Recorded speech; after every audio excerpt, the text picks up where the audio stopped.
സേമിയ 1/2 kilo, നെയ്യ് 200 gram, കശുവണ്ടിപ്പരിപ്പ് 200 gram, kismis 200 gram, ഏലക്ക 25 gram, പഞ്ചസാര 1/2 കിലോ, പാല് 4 ലിറ്റർ. ഇത്രയുമാണ് നമ്മൾ എടുത്തിട്ടുള്ളത്. നമുക്ക് സേമിയ പായസം തയ്യാറാക്കാം. നമ്മൾ വാർപ്പ് അടുപ്പ് വെച്ചിട്ടുണ്ട്. വാർപ്പിലേക്ക് കുറച്ച് നെയ്യൊഴിക്കുക.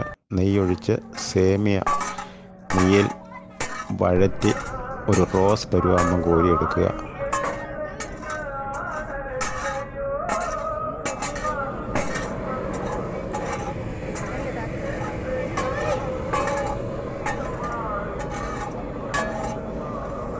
അതിനുശേഷം പാലൊഴിച്ച് പാലിനൊപ്പം 1 ലിറ്റർ വെള്ളവും കൂടി ചേർത്ത് അത് തിളപ്പിച്ച് എടുക്കുക.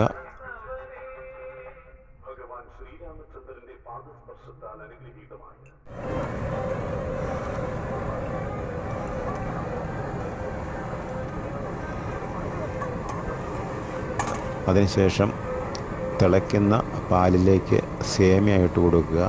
പാല് തിളച്ച ഒരു ചെറിയ കളർ മാറുന്ന സമയത്ത് വേണം നമ്മൾ സേമിയ ഇടാൻ. അപ്പോൾ അതിൻ്റെ ഒരു ഇളം റോസ് കളർ സേമിയ പായസത്തിന് ഉണ്ടായിരിക്കും.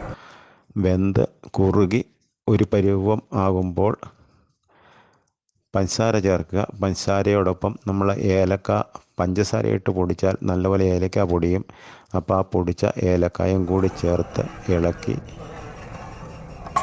കുറുകി റെഡിയാകുന്ന പരുവത്തിന് നമ്മൾ പായസം വാങ്ങി വയ്ക്കുക. അതിനുശേഷം ചെറിയൊരു കടായി അടുപ്പത്ത് വെച്ച് അതിലേക്ക് കുറച്ച് നെയ്യൊഴിക്കുക. കശുവണ്ടിപ്പരിപ്പും മുന്തിരിയും അതിൽ വറുത്ത് കോരുക. കശുവണ്ടിപ്പരിപ്പും മുന്തിരിയും മൂത്തു പോകാതെ ഇരിക്കണം. ഒരു ഇളം റോസ് കളർ പരുവാകുമ്പം അത് കോരിയെടുക്കാവുന്നതാണ്. കോരിയെടുത്ത് പായസത്തിൽ ചേർത്ത് ഒരു 10 മിനിറ്റ് കഴിഞ്ഞാൽ നമുക്ക് വിളമ്പി ഉപയോഗിക്കാം.